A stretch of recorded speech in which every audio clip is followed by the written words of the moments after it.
ಅಜ್ಜಿ ಇದರಲ್ಲಿ ಅವ್ರದ್ದೇನು ತಪ್ಪಿಲ್ಲ. ನಾನೇ ಮದುವೆ ಮಾಡಿಸಿದ್ದು. ತಪ್ಪು ನಂದು ಅಂದಮೇಲೆ ಅವ್ರಿಗೆ ಯಾಕೆ ಶಿಕ್ಷೆ ಕೊಡ್ತೀರಿ? ತಪ್ಪು ಯಾರೇ ಮಾಡಿರ್ಲಿ, ತಪ್ಪು ತಪ್ಪೇ. ಇಂಥ ತಪ್ಪನ್ನ ಸಹಿಸೋದಕ್ಕೆ ಸಾಧ್ಯನೇ ಇಲ್ಲ. ಅಜ್ಜಿ ಪ್ಲೀಸ್, ಮನಸ್ಸನ್ನು ಇಷ್ಟು ಕಲ್ಲು ಮಾಡ್ಕೋಬೇಡಿ. ಅವರು ನನ್ನನ್ನೇ ನಂಬ್ಕೊಂಡು ಬಂದಿದ್ದಾರೆ. ನಾನು ಅವ್ರಿಗೆ ಭರವಸೆ ಕೊಟ್ಟಿದ್ದೀನಿ. ನೀವು ಈಗ ಒಪ್ಕೊಳ್ಳಿಲ್ಲ ಅಂದರೆ ನಾನು ಕೊಟ್ಟ ಮಾತಿಗೆ ಬೆಲೆ ಇರಲ್ಲ ಅಜ್ಜಿ. ನನಗೋಸ್ಕರ ಅಜ್ಜಿ ದಯವಿಟ್ಟು ಒಪ್ಕೊಳ್ಳಿ. ಅವ್ರನ್ನೇ ಮನೆ ತುಂಬಿಸ್ಕೊಳ್ಳಿ.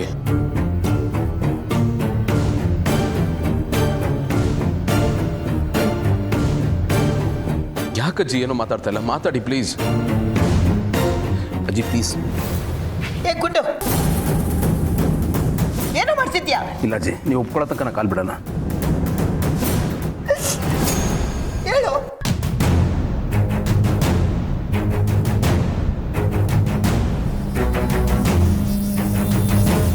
ನಿನ್ಗೋಸ್ಕರ ಒಪ್ಕೋಬೇಕಾಗಿದೆ.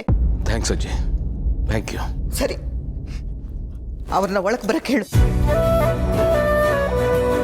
ಅವ್ರನ್ನ ಒಳಗೆ ಕರ್ಕೊಳ್ಳೋದಕ್ಕೆ ಅದೇನು ಸಿದ್ಧತೆ ಮಾಡಮ್ಮ.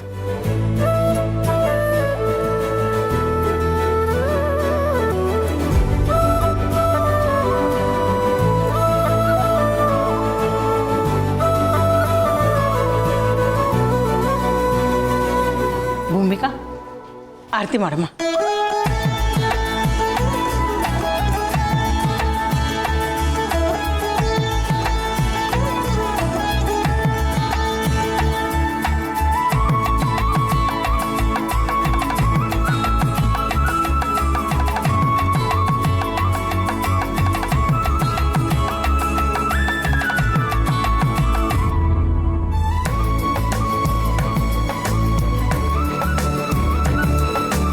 ಅಂತೂ ಎಲ್ಲತ್ತೂ ಕಾಂತಿ ಆಯ್ತು.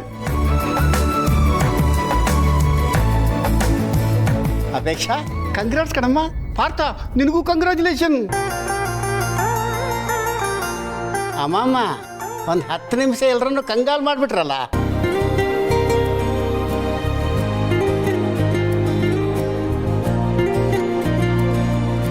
ಅಪೇಕ್ಷಾ, ಬಲಗಾಲಲ್ಲಿ ಸೇರಿದ್ದು ಒಳಗೆ ಬಾಮ್ಮ.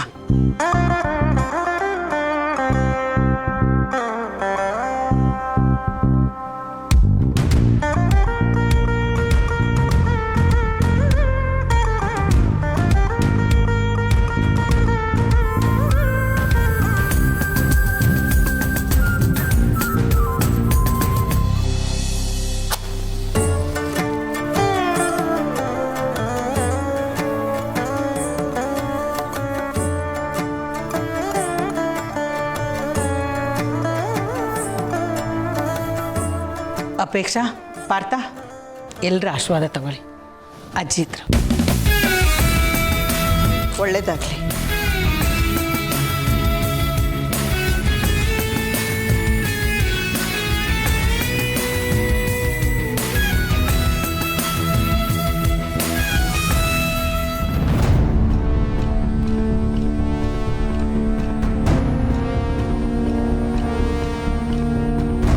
ಶೀಘ್ರಮೇವ 2 3 ಪಾರ್ಥ, ತಡ ಮಾಡೋದು ಬೇಡ.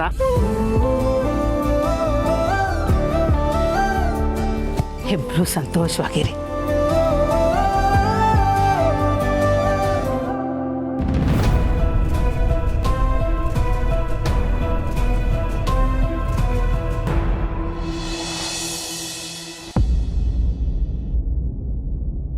ಅಮ್ಮ, ಸಾರಿ ಅಮ್ಮ.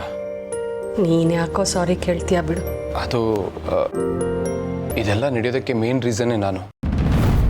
ಏನೋ ನೀನಾ?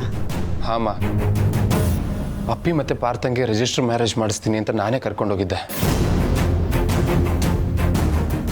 ಅಷ್ಟರಲ್ಲಿ ಅಕ್ಕ ಬಂದು ಬೈದು ಬುದ್ಧಿ ಹೇಳಿದ್ಲು.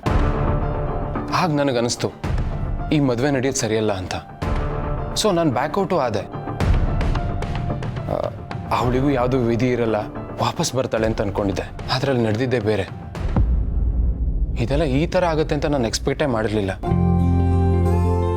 I am really sorry. ಅಲ್ಲ ಕಂದ, ಇಷ್ಟೆಲ್ಲ ಆದರೂ ನನಗೊಂದು ಮಾತು ಹೇಳಲಿಲ್ಲ ನೋಡು ನೀನು. ಈಗ ನೋಡು ನಿಮ್ಮ ಅಪ್ಪನ, ಅವ್ರ ಆರೋಗ್ಯಕ್ಕೆ ಏನು ತೊಂದರೆ ಆಗುತ್ತೋ ಅಂತ ಹೆದರಿಕೆ ಆಗಿದೆ ಇವಾಗ. ಡೋಂಟ್ ವರಿ ಅತ್ತೆ, ಹಾಗೆಲ್ಲ ಏನೂ ಆಗಲ್ಲ. ನೀವು ಅದ್ರ ಬಗ್ಗೆ ಯೋಚನೆ ಮಾಡಿಕೊಂಡು ಟೆನ್ಷನ್ ಮಾಡ್ಕೋಬೇಡಿ. ಆರಾಮಾಗಿರಿ, ಎಲ್ಲ ಸರಿ ಹೋಗುತ್ತೆ. ಹಾಂ,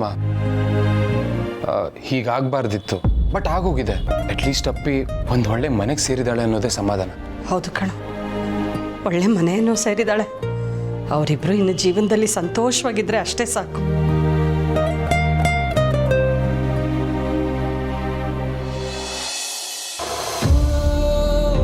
ಯಾವುದೇ ಕಾರಣಕ್ಕೂ ಭಾರತ ಅಪೇಕ್ಷೆ ಒಂದಾಗಬಾರ್ದು.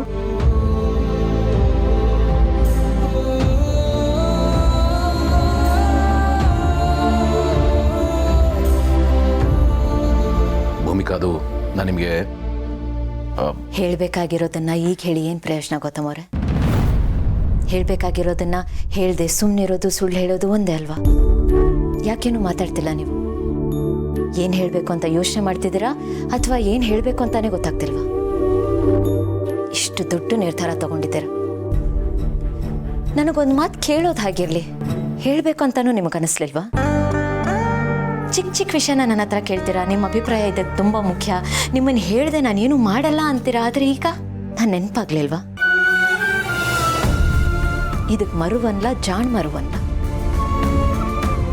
ನೀವೇನು ಹೇಳಿದೆ ಸುಮ್ಮನಿದ್ದೀರಲ್ಲ, ಇದರಿಂದಾನೇ ಗೊತ್ತಾಗ್ತಿದೆ ಜಾಣ್ ಮರುವು ಅಂತ. ನಾನು ಖಂಡಿತ ನೆನಪಾಗಿರ್ತೀನಿ. ನನಗೆ ಹೇಳಬೇಕು ಅಂತಾನೂ ನಿಮ್ಗೆ ಅನಿಸಿರುತ್ತೆ, ಆದರೆ ಹೇಳಲಿಲ್ಲ. ಈಗ ಯಾಕೆ ಹೇಳೋದು? ಆಮೇಲೆ ಹೇಳಿದ್ರೆ ಆಯಿತು, ಏನಾದರೂ ಹೇಳಿ ಸಮಾಧಾನ ಮಾಡಿದರೆ ಆಯಿತು. ತುಂಬ ನಾಜೂಕಾಗಿ ನನಗೆ ಇದರಿಂದ ದೂರ ಇಟ್ಬಿಟ್ರಿ ಅಲ್ವಾ? ತಪ್ಪು ನಿಮ್ದಷ್ಟೇ ಅಲ್ಲ ಗೊತ್ತಮ್ಮವ್ರೆ, ಅವರಿಬ್ಬರದು. ಅಷ್ಟು ತಿಳಿಸಿ ಹೇಳಿದ್ರು ಈ ಕೆಲಸಕ್ಕೆ ಮುಂದುವರೆದಿದ್ದಾರಲ್ಲ, ಅವ್ರ ತಪ್ಪು. ಭೂಮಿಕಾ, ನಿಮಗೆ ಏನಾದರೂ ಹೇಳೋದಿದ್ರೆ ನನಗೆ ಹೇಳಿ, ನಾನು ಕೇಳಿಸ್ಕೋತೀನಿ, ಅನ್ನಿಸ್ಕೋತೀನಿ. ದಯವಿಟ್ಟು ಪಾರ್ಥ ಅಪೇಕ್ಷೆಗೆ ಏನು ಹೇಳಬೇಡಿ. ಇದರಲ್ಲಿ ಅವ್ರದ್ದೇನು ತಪ್ಪಿಲ್ಲ, ನಾನೇ ಮುಂದೆ ನಿಂತು ಮಾಡಿಸಿದ್ದ. ನೀವು ಈ ಕೆಲಸನ ಹೇಗೆ ಮಾಡೋದಕ್ಕೆ ಸಾಧ್ಯ ಗೌತಮವ್ರೆ? ಜವಾಬ್ದಾರಿ ಇರೋ ಸ್ಥಾನದಲ್ಲಿ ನೀವಿದ್ದೀರಾ. ನೀವು ಈ ರೀತಿ ಮಾಡ್ತೀರಾ ಅಂತ ನಾನು ಅನ್ಕೊಂಡಿರಲಿ. ಸಾರಿ ಹೇಳೋದು ತುಂಬ ಸುಲಭ ಗೌತಮವ್ರೆ, ಆದರೆ ಈಗ ನೀವು ಮಾಡಿದ್ದೀರಲ್ಲ, ಅದರ ಪರಿಣಾಮ ಏನಾಗಬಹುದು ಅನ್ನೋ ಕಲ್ಪನೆ ಇದೆಯಾ ನಿಮಗೆ? ಪಾಪ ನಮ್ಮಪ್ಪ, ಅವ್ರಿಗೆ ಎಷ್ಟು ಹರ್ಟ್ ಆಗಿರಬೇಡ. ಅವ್ರ ನೋವು ಬಗ್ಗೆ ಒಂದು ಕ್ಷಣನಾದರೂ ನೀವು ಯೋಚನೆ ಮಾಡಿದ್ದೀರಾ? ಅವ್ರು ನಿಮ್ಮನ್ನ ತುಂಬಾನೇ ನಂಬಿದ್ರು ಗೌತಮವ್ರೆ, ತುಂಬ ಎತ್ತರ ಸ್ಥಾನದಲ್ಲಿಟ್ಟಿದ್ರು. ಯಾರು ತಪ್ಪು ಮಾಡಿದ್ರು ನೀವು ತಪ್ಪು ಮಾಡಲ್ಲ ಅಂತ ಅನ್ಕೊಂಡಿದ್ರು, ಆದರೆ ನೀವು ಅದನ್ನು ಸುಳ್ಳು ಮಾಡಿಬಿಟ್ರಿ. ಅವ್ರಿಗೆಷ್ಟು ನೋವಾಗಿರಬೇಡ. ನಂಬಿಕೆ ಅನ್ನೋದು ತುಂಬ ದೊಡ್ಡದು ಗೌತಮವ್ರೆ. ಅದಕ್ಕೊಂದು ಸಣ್ಣ ಏಟು ಬಿದ್ದರೂ ಅದು ಕೊಡೋ ನೋವು ತುಂಬಾ ದೊಡ್ಡದು. ನೀವು ಒಂದ್ಸಲ ಅವ್ರ ಜಾಗದಲ್ಲಿ ನಿಂತು ಯೋಚನೆ ಮಾಡಿ, ನಿಮ್ಮ ತಂಗಿ ಹೀಗೇನಾದರೂ ಮಾಡಿದ್ದಿದ್ರೆ ನಿಮ್ಗೆ ಎಷ್ಟು ಹರ್ಟ್ ಆಗ್ತಿತ್ತು. ಹಾಗೆ ಅವ್ರಿಗೂ ಸಹ ನನ್ನ ಮಗಳು ಹೀಗೆ ಮಾಡಿದಾಳೆ ಅಂತ ಅವ್ರಿಗೂ ಹರ್ಟ್ ಆಗಿದೆ, ಅವ್ರು ನೊಂದ್ಕೊಂಡಿರ್ತಾರೆ. ಅವರು ಇದ್ಯಾವುದು ನಿಮ್ಮ ಕಣ್ಣಿಗೆ ಕಾಣಿಸ್ತಿಲ್ವಾ? ಅಲ್ಲ ಗೌತಮವ್ರೆ, ಇಷ್ಟೊಂದು ತಿಳಿದಿರೋರು ನೀವು. ಎಲ್ಲರೂ ಸೆಂಟಿಮೆಂಟ್ಸು, ಫೀಲಿಂಗ್ಸ್ಗೆ ವ್ಯಾಲ್ಯೂ ಕೊಡೋರು ನೀವು ಈ ರೀತಿ ಮಾಡೋದಕ್ಕೆ ಹೇಗೆ ಸಾಧ್ಯ? ಯಾಕೆ ಸುಮ್ಮನಿದ್ದೀರಾ? ಏನಾದರೂ ಒಂದು ಹೇಳಿ. ನಾನು ಕೇಳೋ ಪ್ರಶ್ನೆಗಳಿಗೆ ನಿಮ್ಮ ಹತ್ರ ಉತ್ತರ ಇಲ್ವಾ? ಪ್ಲೀಸ್ ನನ್ನ ಸಮಾಧಾನಕ್ಕಾದ್ರೂ ಏನಾದರೂ ಒಂದು ಹೇಳಿ. ನೋಡಿ ಭೂಮಿಕಾ, ಈಗ ನಾನು ಏನೇ ಹೇಳಿದ್ರು ಅದು ಬೇರೆ ಥರ ಆಗುತ್ತೆ, ಸಮಜಾಯಿಷಿ ಅಂತ ಅನ್ನಿಸ್ಕೊಳುತ್ತೆ. ಹಾಗಾಗಿ ಈ ವಿಷಯದಲ್ಲಿ ನನಗೆ ಮಾತಾಡೋದಕ್ಕೆ ಇಷ್ಟ ಇಲ್ಲ, ವಾದ ಮಾಡೋಕ್ಕೂ ಇಷ್ಟ ಇಲ್ಲ. ನನ್ನ ರಿಕ್ವೆಸ್ಟ್ ಇಷ್ಟೇ, ಆಗಿದ್ದಾಗೋಯ್ತು. ದಯವಿಟ್ಟು ಅದನ್ನು ಅಕ್ಸೆಪ್ಟ್ ಮಾಡ್ಕೊಳ್ಳಿ. ಅವರಿಬ್ಬರನ್ನು ನೋಡಿ ಸಂತೋಷ ಪಡೋಣ. ಅವರಿಬ್ಬರು ಖುಷಿಯಾಗಿದ್ದಾರೆ. ಗಾಯ ಆಗಿದೆ, ಮಾಯೋದಕ್ಕೆ ಸ್ವಲ್ಪ ಟೈಮ್ ಕೊಡಿ. ಅದನ್ನು ಕೇದಕ್ಕೆ ಮತ್ತಷ್ಟು ಜಾಸ್ತಿ ಮಾಡ್ಕೊಳ್ಳೋದು ಬೇಡ. ಇಷ್ಟೇ ನನ್ನ ರಿಕ್ವೆಸ್ಟ್.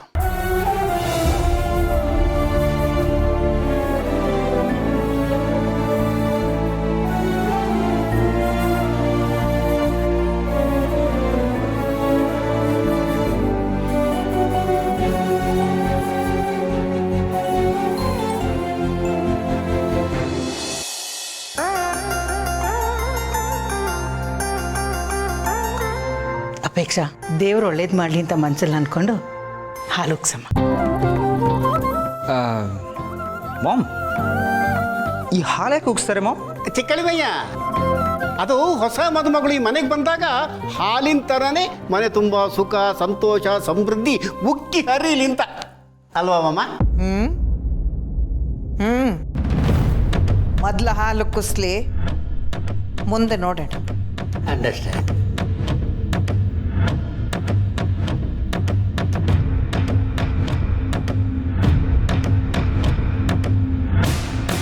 ಸಿಸ್ಟರ್, ಹಾಲು ಉಕ್ಕುದಕ್ಕೆ ಇಷ್ಟೇ ತಡ ಆಗ್ತಾ ಇದೆ. ನಾನು ಕ್ಲಾಪ್ ಹೊಡೆದಕ್ಕೆ ಕಾಯ್ತಾ ಇದ್ದೀನಿ.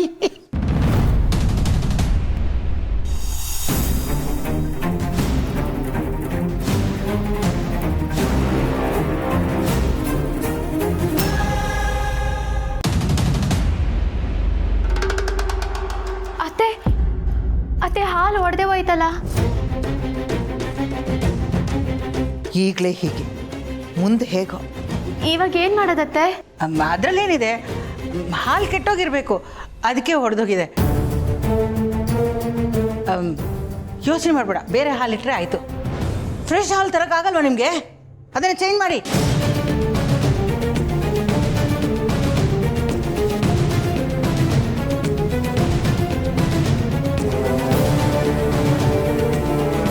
ಇದ್ರ ಬಗ್ಗೆ ಯಾರೂ ತಲೆ ಕೆಡಿಸ್ಕೋಬೇಡಿ.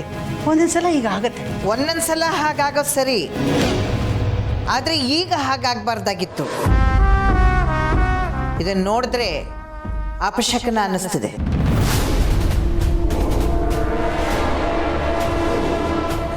ಅಮ್ಮಮ್ಮ, ಹಾಲು ಒಡೆದೋದ್ರೇನಂತೆ?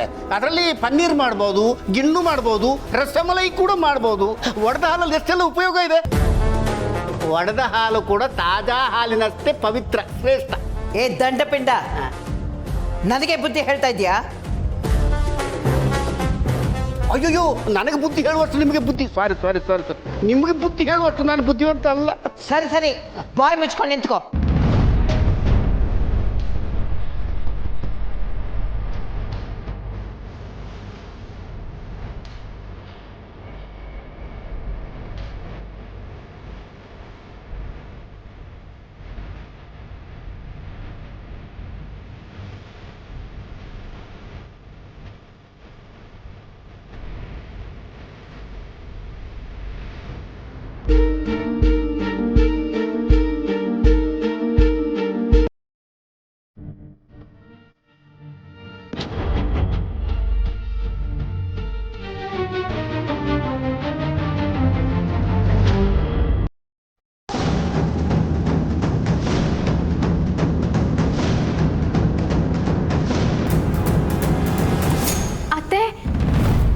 ಮತ್ತೆ ಹೊಡೆದೋಯ್ತಲ್ಲ. ಏ ದಂಡಪಿಂಡ, ಇದರಲ್ಲೂ ಪನ್ನೀರ್ ಮಾಡಿಸ್ಕೊ.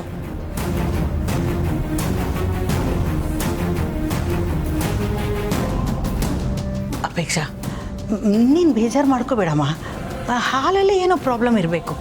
ಹೌದಪೇಕ್ಷ, ಅದು ಹಾಲಿಂದ ಸಮಸ್ಯೆ, ಹಾಲು ಕಾಯಿಸೋರದಲ್ಲ.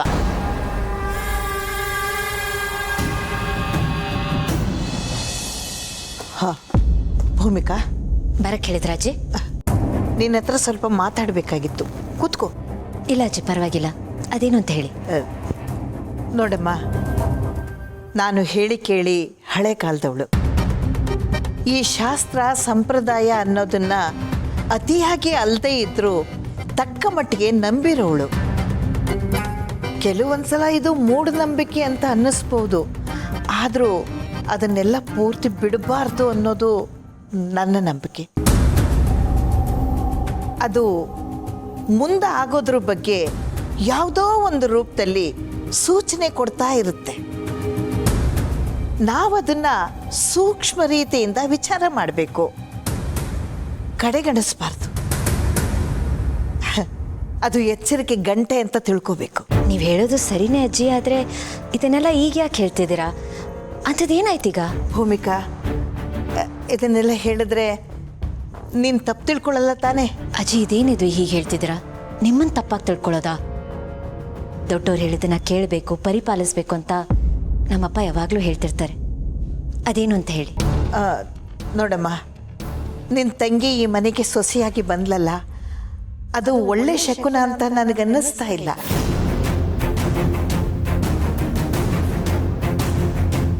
ಅಜ್ಜಿ, ಏನೋ ಒಂಥರ ತಳಮಳ. ಏನು ಅಂತ ಕೇಳಿದ್ರೆ ಹೇಳೋದಕ್ಕಾಗೋದಿಲ್ಲ. ಒಟ್ಟಿನಲ್ಲಿ ನನಗೆ ಹಾಗನ್ನಿಸ್ತಾ ಇದೆ, ಭವಿಷ್ಯದಲ್ಲಿ ಸಮಸ್ಯೆ ಆಗುತ್ತೆ ಅಂತ ನನ್ನ ಒಳ ಮನಸ್ಸು ಹೇಳ್ತಾ ಇದೆ. ಅಲ್ಲ ಅಜ್ಜಿ, ನಿಮಗೆ ಯಾಕೆ ಆ ರೀತಿ ಅನ್ನಿಸ್ತಿದೆ? ಅವರಿಬ್ಬರ ಮದುವೆ ಆ ರೀತಿ ಆಯಿತು ಅಂತನಾ?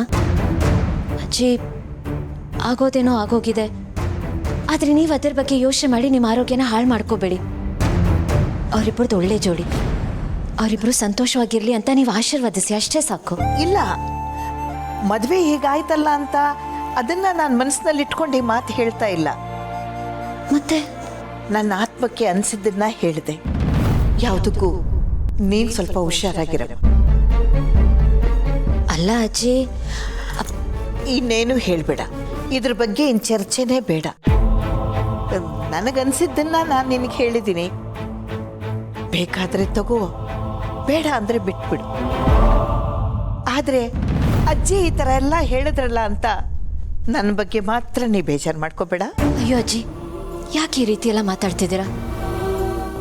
ನನಗೆ ಗೊತ್ತು, ನೀವೇನೇ ಹೇಳಿದ್ರು ಅದ್ರ ಹಿಂದೆ ಒಳ್ಳೆ ಉದ್ದೇಶ ಇರುತ್ತೆ, ಒಳ್ಳೆ ಭಾವನೆ ಇರುತ್ತೆ ಅಂತ. ಆ ನಂಬಿಕೆ ನಿನಗಿದೆಯಲ್ಲ, ಅಷ್ಟು ಸಾಕು.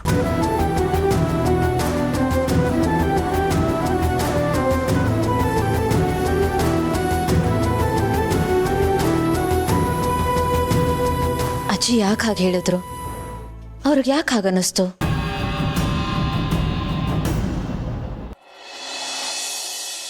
ಅಪೇಕ್ಷಾ, ಬೇಜಾರು ಮಾಡ್ಕೋಬೇಡಮ್ಮ. ಹಾಲು ಹುಕ್ಕ ಬದಲು ಹೊಡೆದೋಗಿದೆ, ಏನು ತಾನೇ ಮಾಡೋಕ್ಕಾಗತ್ತೆ?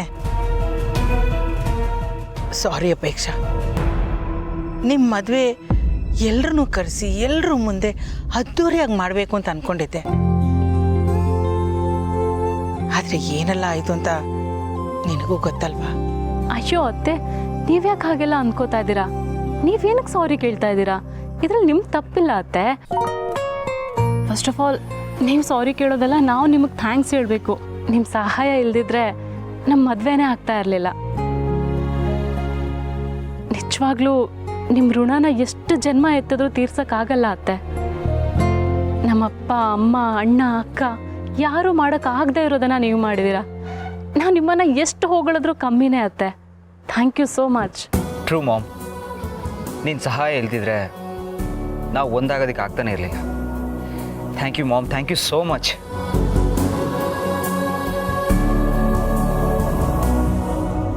ಅಂತೂ ನಾನು ಅಂದ್ಕೊಂಡಿದ್ದ ಥರನೇ ಆಯಿತು. ರಿಯಲ್ ವಾರ್ ಈಗ ಶುರುವಾಗತ್ತೆ ಅಪೇಕ್ಷಾ.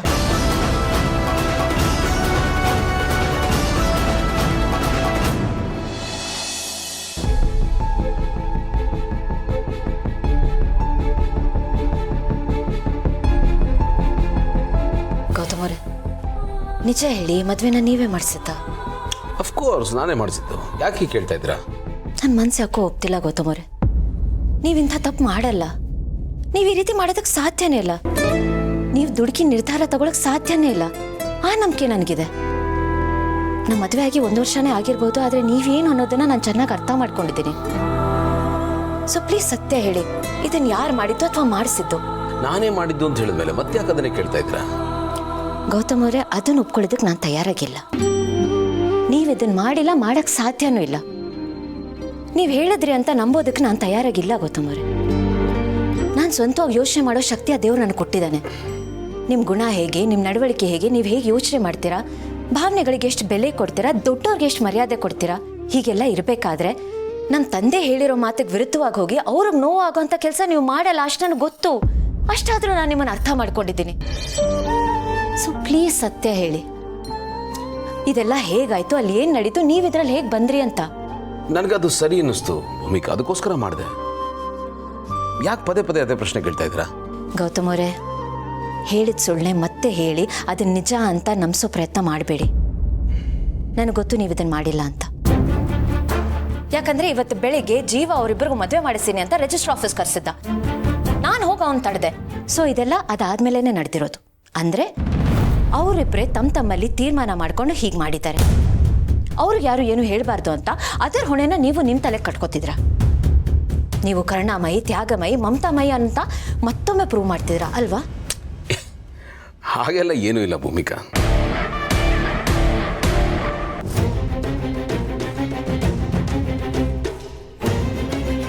ಈಗ ಹೇಳಿ, ಈ ಮದುವೆನ ನೀವೇ ಮಾಡಿಸಿದ್ದ?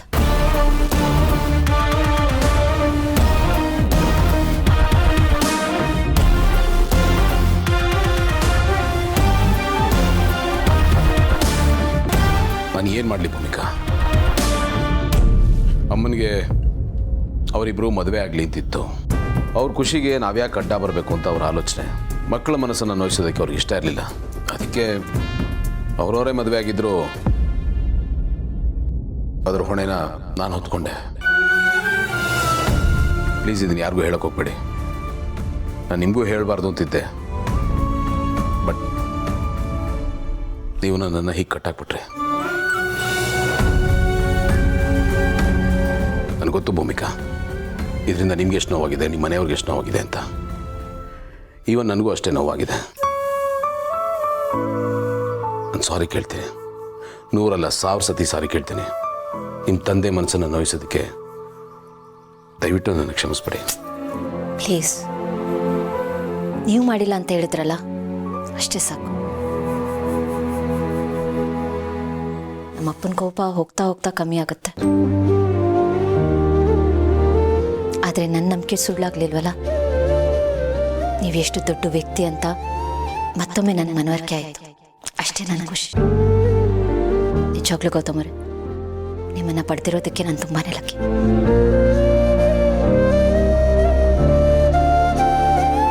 ಥ್ಯಾಂಕ್ಸ್ ಭೂಮಿಕಾ, ನನ್ನ ಇಷ್ಟ ಅರ್ಥ ಮಾಡ್ಕೊಂಡಿದ್ದಕ್ಕೆ. ನಾನು ಲಕ್ಕಿನೇ. ಎಂಥ ಸಿಚುವೇಶನಲ್ಲೂ ನೀವು ನನ್ನ ಜೊತೆ ಇರ್ತೀರಲ್ವಾ? ಖಂಡಿತ. ನನ್ನ ಕೊನೆ ಉಸಿರಿರೋವರೆಗೂ ನಾನು ನಿಮ್ಮ ಜೊತೆನೇ ಇರ್ತೀನಿ. ನೀವಿಡೋ ಪ್ರತಿ ಹೆಜ್ಜೆಯಲ್ಲಿ ಸಾಥ್ ಕೊಡ್ತೀನಿ. Thank you so much. Thank you. ಕಣ್ಣಾರೆಪ್ಪೆಯಾಗಿ ಕನಸಲ್ಲೂ ಕಾಯುವೆ.